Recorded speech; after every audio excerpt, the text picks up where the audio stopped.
Budapest készen állsz. Halálosabb iramban Unix AMTS 2026. A 20. jubileum. Magyarország legnagyobb autósúlya. Belépőddel egyedi Porsche 911 kabriót is nyerhetsz. Március 13-ától 15-ig Budapest Ungexpo. AMTS.hu.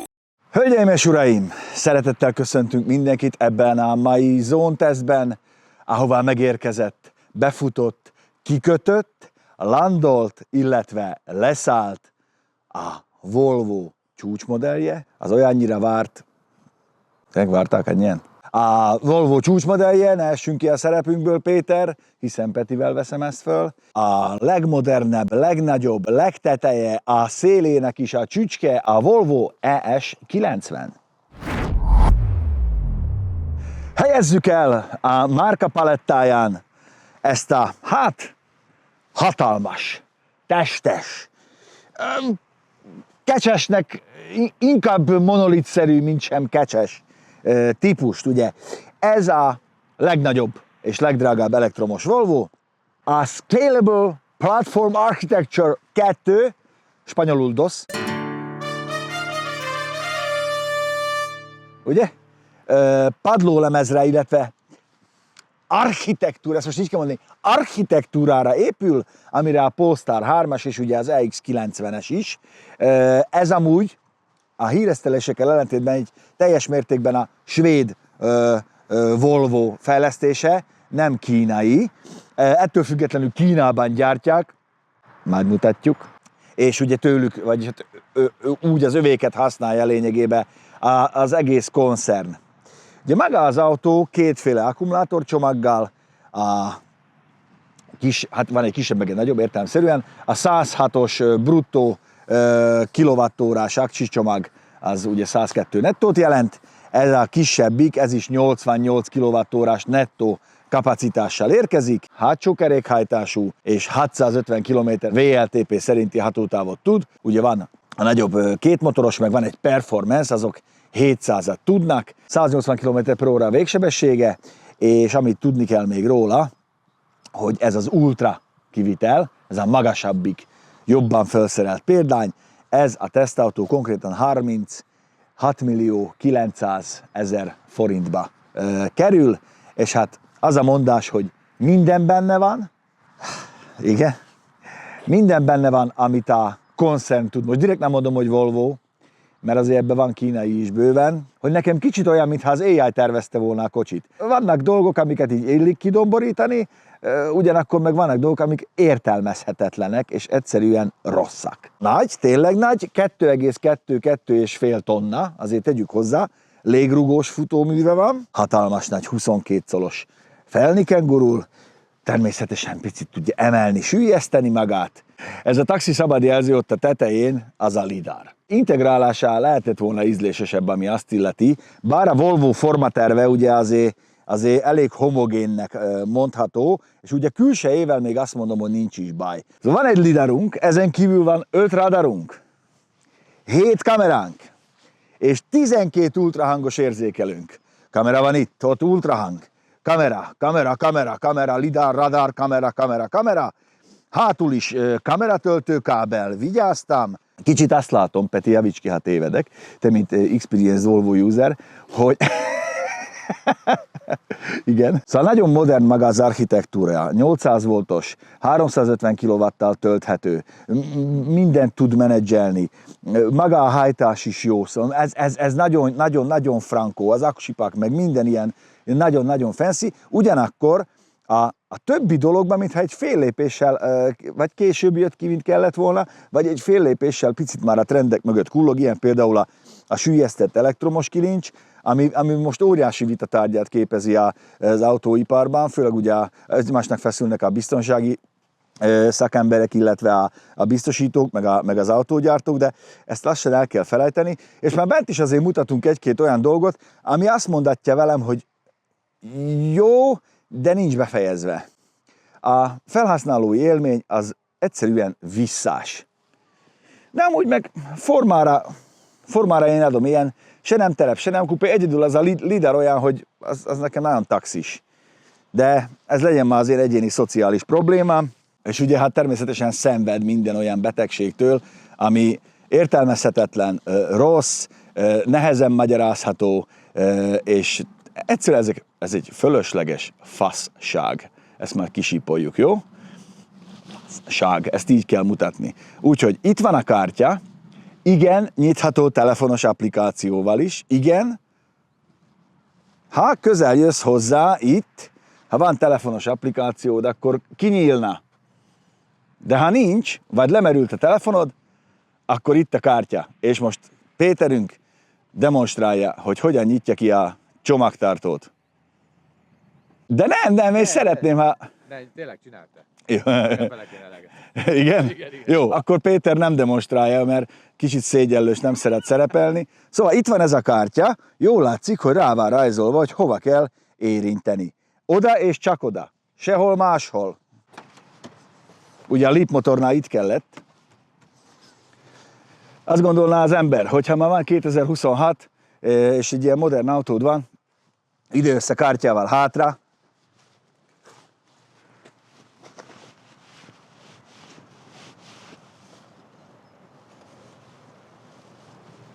nem, de erre külön kitér a sajtóanyag is. Kulcs nélküli nyitás-zárás, lábmozdulatra nyílódó, záródó csomagtérajtó, a kulcs nélküli és lábmozdulattal történő nyitás-zárás a csomagtérajtónál Magyarországon korlátozottan működik. Miért? Miért működik korlátozottan ez? Ja, megnyomod a gombot. Nyomom a gombot, látod? Nyomom. Itt van a kezemben a kulcs. Nem nyitja ki. Semmi gond, ha éppen 2 cekker van a kezedben, mint neked volt tegnap, ide jössz előre, leteszed a sárba a táskát. Na majd most. Most már visszasétálhatsz.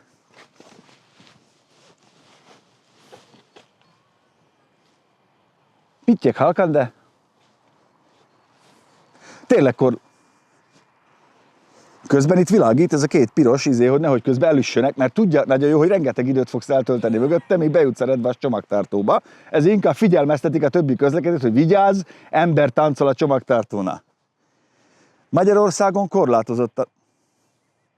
korlátozottan elérhető, senki nem tudja miért. Jó, megnyomjuk a gombot, tényleg oké, akkor kinyílik, 424 liter, és hát a forgatási kellékeink. Erre majd magyarázatot kérek azért. De ne tőlem. Ja, hogy aha, oké, kollégáé. És itt keresnéd a hálózati töltőt, amit ugye nem adtak hozzá. Itt van egy sima aksi, ez itt a térelválasztó háló. Mégiscsak egy Volvo-ról beszélünk, ugye biztonságosnak, über biztonságos, azt tegyük hozzá. Fémek a fülek, és hát nagyjából ennyi a csomagtartón, kihajtható cekkertartónk is van. Természetesen tudod süllyeszteni, emelni. Ó, látod, Péter? Tudod süllyeszteni, emelni. Van itt egy szivárgyújtós töltőnk, és nagyjából annyi.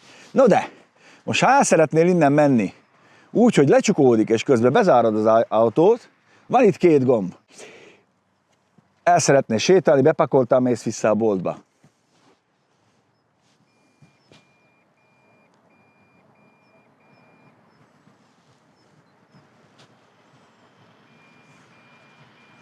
Tényleg nem hazudnak, korlátozottan elérhető. Ha csak simán bezárnád, akkor működik természetesen.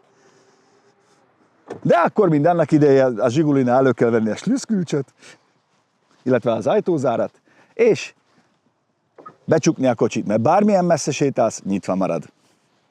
Próbálj meg az anyós oldalról kinyitni. Ezzel? Igen. Hát nem tudod.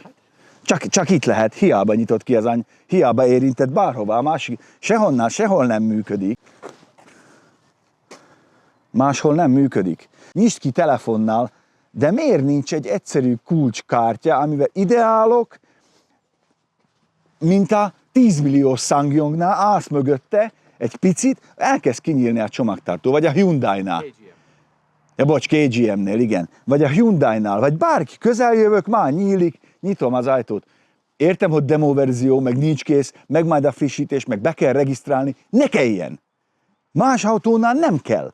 Ez nem user experience, ez az csak negatív. Egy sajtóanyagban azt olvasod, hogy Qualcomm, Nvidia, Google, AI, integrált 5G, tudja, de nem olvasol semmit arról, hogy hogyan juss be a kocsiba, ha nálad van 2 táska, a telefon meg a zsebedben van, vagy lemerült, az már egy picit baj. Ez a Volvo Cars Superset architektúra, ezt úgy hívják, ami tényleg kapjon a fejéhez mindenki, aki egy picit bele tud gondolni a szavak jelentésébe, szoftver definiált az autó. Ami önmagában egy baromság, szeretik szakzsargonnak hívni azok, akik teljesen végig is gondolják, hogy miről beszélünk.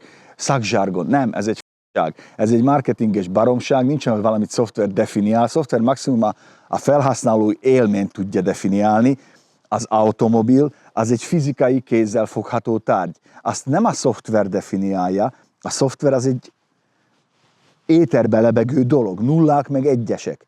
Az maximum azt definiálja, ahogy az egyes komponensek, amit a világ összes beszállítójától szednek össze, hogyan dolgoznak együtt, illetve neked a végeredményben milyen felhasználói élményt adnak. A szoftver nem fogja definiálni az autót. Abból szempontból igen, hogy a te élményedet az autóba, azt igen. De ne az legyen már a mondás, hogy azért is szuper jó a szoftver definiált platform, mert idővel majd fejlődik. De mi lenne, hogyha úgy kapnád meg, hogy már kész? Nézzük meg, nagyon tök jó, hogy minden szoftver definiált. Szoftver definiáltan bejutok a kocsiba, bedugom az ajtókba a kulcsot, elfordítom, kinyitom a Frankot, ugye? Frank. Mert hogy van elől is csomagtartó, 22 literes. Na most, mutatnám, hogy próbálod megemelni.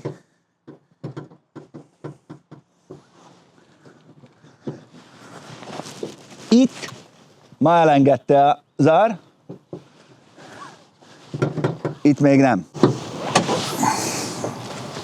Itt nem hiányzik valami, Peti? Szerintem ez szándékos. Aha, hogy csak az egyik oldalon rögzíti? Biztos tudják a Volvo-nál mit csinálnak, azért hát biztonság technikában azért nagyon erősek, az autóik meg biztonságosak. Hatoljunk be a szoftver definiált autóba, jó? Péter, nézzük meg először, hogy hátul mi a helyzet, mert állítólag Kánaán. Ha az infrastruktúrának vannak korlátai, azokat programozással nem tudod áthágni, hiszen fizikai korlátai vannak. Szerencsére fizikai korlátaink nincsenek a hátsó ülésen, viszont az tűnjön fel, hogy milyen magasra emelt térdekkel ülök itt, hiszen nagyon vaskos a padlólemez az aksi csomag miatt. A háttalnát azt elektromosan tudod dönteni és állítani, de nincs a lábam az ülés alá, meg nem tudom betenni. Na ez mondjuk egy igényes megoldás. Ezt én teljesen, nagyon szépen. Még ha egyszerre is jönne föl. Ez így azért egy igényes dolog. Illik megemlíteni, mert ezt a borzalmas közhelyet, ezt mindenki elsüti, hogy a skandináv letisztultság, tudod, jön az IKEA bútor hasonlat, meg a többi lózunk. Ez ténylegesen megvan, viszont van olyan, hogy kicsit túllőjük el azt itt a kapun, és már annyira letisztult, meg egységes, hogy ez már inkább kontraproduktív. Könyöklő az nem túl könyökölhető, hiszen itt van egy ilyen nagyon, várjál, kinyitom, itt kell nyitni, látod, ezzel. Itt ez az ajtó behúzó, ez oké, de miért a könyöklő nagyon szűk, úgyhogy arról simán lecsúszik a kezed. Ez már túl letisztult lett nekem, ez mondjuk oké. Hűtött, szellőztetett a hátsó, illetve szellőztetett és fűtött is a hátsó ülés, és a kettőt egyszerre tudod használni. Úgyhogy tulajdonképpen fűt, majd el is szívja a produktumot alólad. Na, például ez nem szoftveresen van definiálva, hogy alacsonyan vagy túl alacsonyan ülsz. Ez hardveres definiálás, ezen semmilyen szoftverfrissítés nem fog segíteni, hogy hátul a lábad nem ér az üléshez. Az ajtó behúzót, ha megtalálod, megtaláltuk, megérkeztünk, Péter, ez itt a jövő, lett légyen bármilyen is, kérlek szépen nézzünk szét. Ugye van előttünk egy kis kijelző, jó meleg, van egy nagy, ugye, itt is van hely, van egy töltőpadunk, ami szellőztetett, hiszen vannak rajta kis légrostélyok, 2 Type-C-nk, a könyöklő az fix. Se magasságban, se előre-hátra nem állítható, és egy egyszerű üreget rejt. Nem tudom, én ezt lehet, hogy kicsit följebb húznám. haptik gombokat kapunk, haptikeket kapunk, ugye? Már ahogy simogatod, ő már itt látod, így villognak a kijelzőn a pluszok meg a mínuszok. 2 darab ablakemelőnk van, és ugye tudod váltani, hogy az első ablakot akarod nyitni, vagy a hátsót. Csak igaza volt a Volkswagennek. Nem a Volkswagen, de igen, Volkswagen találta ki az ID3-nál, azt hiszem. Ugye erre nem az a mondás, hogy spúrok vagyunk, hanem az a mondás, hogy olyan ritkán nyitja ki a sofőr a hátsó ablakot, kivéve ha kereszthúzatot akar, hogy erre semmi szükség nincsen, ezért csak 2 ablakemelőnk van, még hogyha ez egy luxus autó is, de ezt mondjuk én szeretem a Volvo-nál, hogy azért hangsúlyozzák, hogy ők svédek. És amúgy letisztult, nagyon szép a csipogó, Bowers & Wilkins, a hifi, de be akarom állítani a tükröt, nem találok gombot rá, mert mondjuk tényleg szarul látok ki, ez rád volt állítva? Igen. Úgyhogy gyorsan be is állítom a tükröt. Jó, itt egy tükörikon, vezető beállításai, oldalsó tükrök, a bal. Igen, ezzel. Igen, oly de jó. Jó, beállítom, oké, ebben igaza van, aki azt mondja, hogy ezt egyszer állítod be. Beállítod a jobbot is, a kormánykereket is, mert mennyire cink már ide tenni egy keresztkapcsolót, nem? És ugyanazt az effektust elérni. Hogy kibe, hopp, egy picit ilyenkor, látod? Mocorog a kijelző. Az egész konzol mozdul egyet, figyeld. Látod? Bedobnád a kesztyűtartó. Nyilván láttunk már olyat, hogy nincs rajta gomb, nem baj, kinyitjuk, szoftveresen definiálva innen a kesztyűtartót, majd manuálisan visszacsukjuk. A tetőárnyékolás ugye elektrokromatikus, a tető, azt is nem itt találod meg, itt ellenben megtalálod az ablakfűtést, meg a jégmentesítést. Itt van. Hardveresen van szárhelyre definiálva, Péter, én úgy gondolom, ez nem szoftveres. A tetőt itt, a hátsó ablakfűtést meg itt kapcsolod. Fordítva nem lett volna jobb? Na mindegy. Beárnyékoljuk a tetőt. Wow, ez tényleg menő feature, láttuk már, de hát ugye ez az a high-tech gadget, amivel el lehet kápráztatni az utasokat. Az, hogy belenézek a visszapillantó tükörbe, és hardveresen definiálva semmit nem látsz ki hátra. Én értem, hogy lidar, 12 ultrahang, 5 radar, 7 kamera, de van úgy, hogy jönnek mögötted. Mondjuk télen. Vagy úgy a tükörbe ő nem látszik, de ott van nem látsz ki hátra semmit. Ez itt a léptető, illetve a hangerő szabályzó gomb, és semmi más. Föl van szerelve természetesen mindennel, önvezetésre is képes, majd mutatjuk. Hogy szokták mondani? Igen. Ugye van egy olyan üzemmódja, hogy kétféle módon tudja szabályozni a sebességet, van, amikor adaptív módon, és van, amikor egyszerűen a gázpedált át kell nyomni, mert különben mondjuk 50-es táblán ő fixen, hiába nyomod jól, ő 50-en tartja, és át kell tolni. Amikor az ember megveszi az autót, nem akar mellé egy informatikai továbbképzést, ami 2 hétig tart. Be akar ülni, és el akar vele menni, srácok, ezt fogjátok már fel, hogy az autó az nem egy szoftver, az nem egy számítógép, az autó az egy közlekedési eszköz, ami akkor jó, amikor intuitívan jól működik, gond nélkül. A user experience akkor lesz jó, user friendly. Egypedálos vezetés ki, automata be, a rekuperáció mértékét nem tudod szabályozni. Pedig hát azért illene. Viszont hál' Istennek, hogy a vezetési módokban van 2 is, van a standard és az offroad. Offroad, mondom még egyszer, offroad, azt mondja, olvasom, ideális durva terepre. Budapest. Hát ugye? De Budapestre, igen. De csak 40 km/h alatt érhető el. Növeli a kormányzási érzékenységet, és szükség esetén. Itt van egy kis fordítási probléma. Én nem tudom, valaki menjen már ki ezzel offroadozni, főleg ezzel a hátsó kerékhajtásúval, hogy mit mutat terepen, mert azt írja, hogy ideális durva terepre. Nem az, hogy elmegy, ott a jó. Az, hogy a futómű felépítése, az milyen szilenteket használták, ez jobban érdekelne, mekkora, de mindegy, ezeket már nem szoktak manapság megadni az autónál. Ugye azt kiemelik, hogy az infotainment rendszer, az Android alapú, természetesen integrált Google applikációkkal, 5G adatkapcsolattal, és egy Qualcomm Snapdragon Cockpit platformon fut, és ugye a sok-sok-sok szenzort pedig az Nvidia Drive AGX Orin számítógép kezeli, 2 darab, mert redundáns. Hát mondjuk ennyi szenzorhoz kell is a számítási kapacitás, ugye elméletileg ezt kiemelték, hogy nagyjából 508 billió műveletre képes per szekundum. Én jobban örülnék neki, hogyha kilátnék a hátsó ablakból, na mindegy. Elő is veszi Pisti az androidos telefonját. Ide teszem tölteni a töltőpad kinézetű helyre.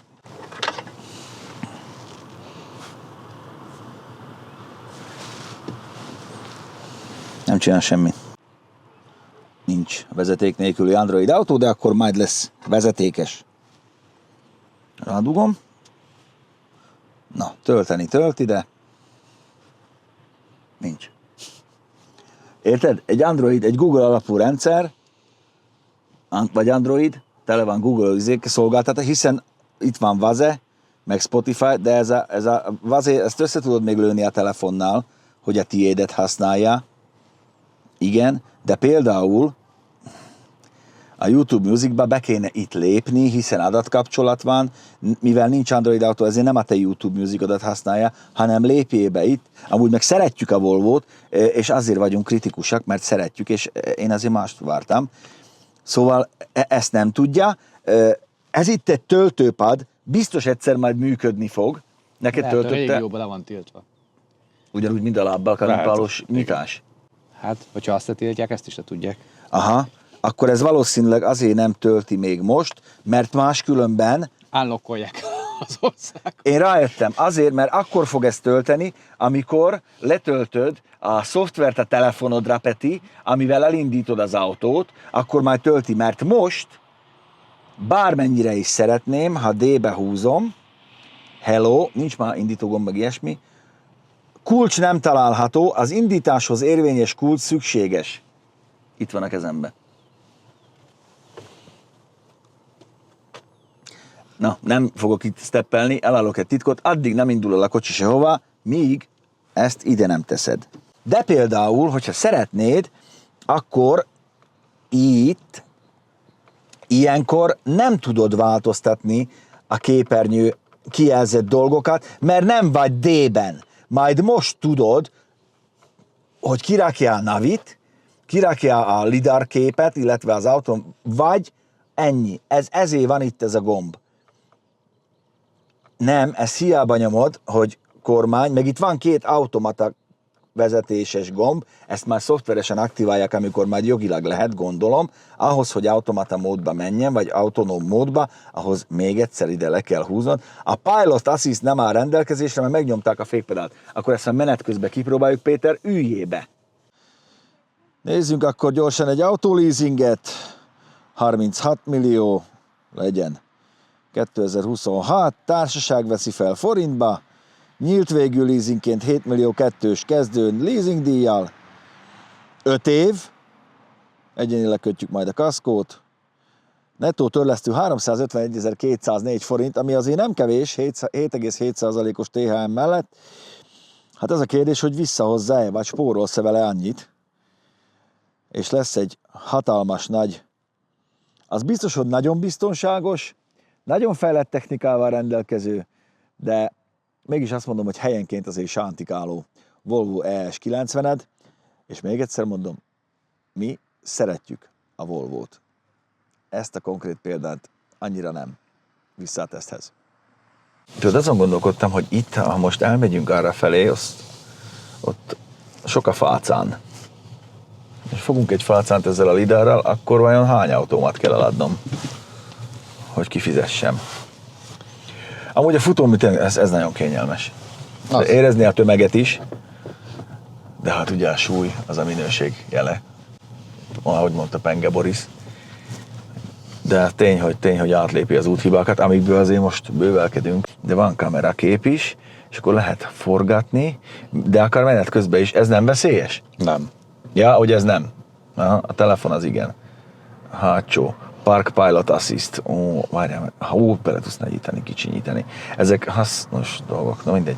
Ugye van 333 lóerőnk, és kicsivel több newtonméterünk.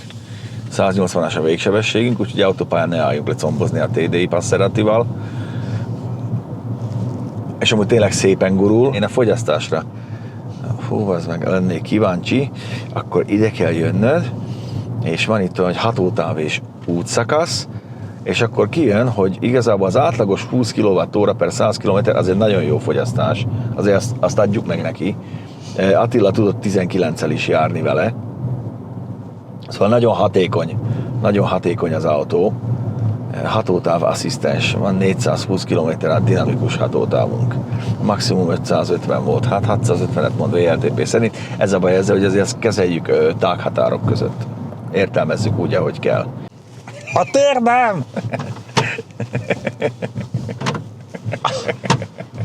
Kormányzás asszisztens. Vezetéshez meg Most van bekapcsolva. most ki van kapcsolva. De szeretnék tempót növelni. Ja, nyomjuk meg a gázpedált. Jó. Az én innen kivezetném az autót. 35. Hello! Tartja a tempót. Vajon megáll-e? Mert hogy alá... De hogy áll meg? Be van kapcsolva minden, Peti? Az összes assziszt rendszerünk be van kapcsolva? Találtam egy fun fact-et, ahogy kérted, hogy nyissam ki a csomagtartót. Csomagtér, megnyomod? Addig nyomja, amíg a csomagtartó elkezd felnyílni. Miért? Miért? Hogy nehogy véletlen nyom meg. Szándék. Véletlen, hogy a tökönbe tudod ezt megnyomni? Hát, hogy így ezt akarod, hogy vezetőbeállítás, hoppá, csomagtér! És hogy ne véletlen. Ez egy elég gyenge érv, igaz? Na, bekapcsoltuk mindent, sávtartó asszisztens, intelligens speed assist, eddig is be volt, csak az meg már beállítások, vezetés, minden fullon, oké? Induljunk el, Péter, vissza. Indexelek, dolgozzanak a lidarok, megnyomtam a gombot, hát emeljünk már fel mondjuk egy 40-re a tempót.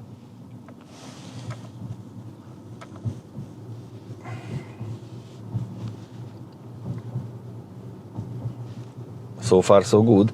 Nézem közben itt, hogy ő mit érzékel, itt mutatja szépen. Egyel kellemetlenebb, közelebb volt ez a kamion, amit én szerettem volna. Én nyugodt voltam, mert téged viszel. Tártsa a kezét, megfogtam, oké, mehetünk tovább. 45-tel megyünk. 70. Jó, eddig jól csinálja. Volt egy kicsi nírmiz, de tártsa kezét a kormánykeréken. Igen. Sebességhatár. Miért nem veszi vissza? Ha ő 60-at, most 40-et érint. Aha, most visszaveszi. Oh. Yes. Csak a kanyar miatt, vagy a... Kanyarodjál már. Azt a élet. Ez most feladta neki a leckét. Igen. Ő még a 40-ben van beragadva, és ha nem szabad előzni, látod, az is világít. Azt mutasd meg, hogy nem kamuzunk. Ne, hát tudod. Előzni tilos, 40. Mutatja szépen az autót, ami megkerült minket. És jön egy másik is. Nem kell ide kilátni a kocsiból, hiszen mindent mutatnak a kamerák. Még mindig 40-es korlát van, és enged 70-nel menni. Körültekintően vezetek, tartsa a kezét. Most valamiért azt mondja, hogy 60, de még mindig a 40. Nézzük már meg, az emberek lássák, hogy nem kummantunk. Új sebességet javasol. Tehát ő csak és le kell okéznod, amit ő felismer. De hát itt nem 40 van, ő 40-et ismer fel, Peti. Hát igen, azért javasolta neked a 40-et. Amúgy látod, hogy ezt közben nyugodtan adhatod. It's not a safety issue. És tudod, ilyenkor azért kérdezzük már meg magunktól, hogy oké, hogy itt ülünk egy 2,5 tonnás hatalmas akkumulátoros, modern villanyautóba, elektromos, és ezzel nem az a probléma, hogy elektromos. Tévedés ne essék. Sőt, az a része hibátlan. Nagyon jól fogyaszt, nagy az aksi, szépen fut, mindent, jó az architektúra, 800 volt, 350-nel tudod tölteni. Nem az a probléma. Az a probléma, hogy fundamentumában vajon tényleg ez a... Oké, megoldotta. Ez a zöld jövő. Lassítok. Indexelek. Nem fog elkanyarodni. Nem. Jó, oké. Szóval nem ez lesz, nem ez az út, hogyha ezt... Pedestrian, Én lassítottam. Bácsi meg azt hitte, hogy el akarok ütni. De én fékeztem. Ja, hát... És akkor megint vissza, megint aktív bekapcsolva is. Aha, nézd. Na igen, nem olyan biztonságos. Már akkor vezettük, meg próbáltuk még, fú basszus, nagyon-nagyon régen. Szóval végignézzük az összes ilyen rendszernek, meg mindenek. Itt az egy szép jobbos, már figyelt. Aha, lelassít, ez eddig jó, mert lelassít. Gond nélkül mentünk át a másik, látod? Igen. Nézd. Ezt felvetted? Persze, a szembes sávban vagyunk. Na, értitek már, hogy miről beszélek? Lehet ezzel villogni, meg lehet ezt magyarázni, meg lehet ezzel demózni, és most át kellett nyomnom a gázpedált, hogy meginduljunk, hiszen beállítottam, hogy az legyen a határoló. De hogy erről beszélek, hogy igen, ez a jövő, ezek a dolgok már itt vannak, de ne dobjuk már az emberek közé, mert elhiszik, hogy flawless victory, Scorpion wins. Elhiszik, hogy tökéletesek, és rohadtul nem, de nagyon nem. Ez egy autó, itt még ez nincs meg. Nem tud bevenni, ez nem volt egy derékszögű kanyár. Nem. Ha én most ott motoszkálok itt valamit, az szembe elindul az a busz, ami ott állt. Szerencsére láttuk a Mark 1-es szemgolyóinkkal, amit a jóisten a fejünkre rajzolt. Láttuk, hogy ott van a busz, és nem fog megmozdulni. De amikor már azt mondják, hogy tudod mit, nem kell szélvédő, ott a kameroz, bízdra, jó lesz az. Akkor azért ott a baj. Szóval igazából ezért ambivalens nekem ez az egész, amikor ezt mondjuk, hogy ez már most itt van, és akkor ez szuper, mert nem. És elektromos autónak ezzel a platformmal ez egy nagyon fejlett, nagyon modern, nagyon haladó dolog, viszont vannak olyan problémás részei, vagy vitatható részei, amik fundamentumukban rosszak, vagy nem gondoltak rá. Tényleg olyan ez a kocsi, mintha az AI rajzolta volna, aki nem számolt az emberrel, akinek vannak végtagjai, meg szeme, meg keze, meg lába, meg hal. Szóval nem tudom. Nálam nem ütött lyukat a világban most ez a Volvo ES90, természetesen erre mindig az a válasz, hogy de majd lesz hozzá frissítés. Amire az én válaszom meg az, hogy én már frissen szeretném megkapni. Még nagyon fontos, mindezt nem mondanánk se te, se én, mert azért te is beszéltél itt kritikusan. Abszolút. Nem rónánk fel kritikusan, ha nem tudnánk, hogy létezik sok minden más, ahol ezek a dolgok jobban vagy jól meg vannak oldva. Így. És már a piacon vannak egy ideje. Igen, meg hogy én szeretem a Volvo-t gyerekkorom óta. Tehát az sincs, hogy... ez nem az. Hát igen. Mert miért van az, hogy én beülök egy olcsóbb mondjuk Hyundai-ba, le se teszem a telefont, azt már fut az Android autó. Architecture, tudod, emlékezz vissza, Nvidia, Qualcomm, Display, 580 billió. Ezt erre várja a gombot billió. Hogyha beülök, akkor a rohadt Android autót, meg a saját szar zenémet tudjam hallgatni. No, ahhoz nem kell Nvidia. Origin processor, you know, speed and rocker, meg lidar. Úgyhogy ez ezzel a baj. Remélem vannak, akik megértik. Akik meg nem, azok meg próbálkozzanak meg vele, hiszen feliratkozhatnak a csatornánkra, bekövethetnek minket a social médián, Instagramon, Facebookon, TikTokin, hogy ezt már hallottam sok helyen, és legfőképpen YouTube-on. Próbáljátok ki, nézzétek meg. Én mindig ezt mondom, nem kell elfogadni a véleményemet, ez az én véleményem. Régen csinálom már ezt az autós dolgot. Ott vagyunk az elejétől fogva, amikor ezek az autók megjelentek. Nem ész nélkül osztjuk az észt. Istenem, régi Audi, régi Mercedes. Hol késel az éj homályban? Gyere, nyugodj. Ja, hogy ide jössz a gyógyszertárba. Ennyi volt már a Peti. Ambivalens érzésekkel búcsúzunk ettől a mai naptól. És a Volvo ES90-től. Köszönjük! Ha tetszett a videó és támogatni szeretnél minket, várunk szeretettel a Donablin, ahol még több tartalmat nézhetsz tőlünk, azonban egy sima lájkkal és feliratkozással is tudod segíteni a munkánkat. Köszönjük a figyelmet!